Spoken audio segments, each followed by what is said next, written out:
Masyarakat Anti Korupsi Indonesia atau MAKI membantu KPK menelusuri dugaan gratifikasi fasilitas jet pribadi yang digunakan Kaisang Pangarep dan Erina Gudono saat berlibur ke Amerika Serikat. MAKI mengirim dokumen Memorandum of Understanding atau MOU antara pemerintah Kota Solo dengan salah satu e-commerce.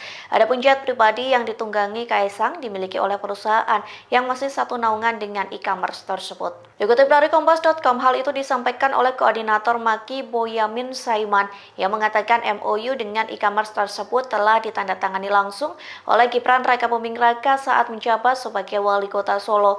Boyamin menyebut isi perjanjian itu diantaranya menyangkut kerjasama mengembangkan UKM di Solo.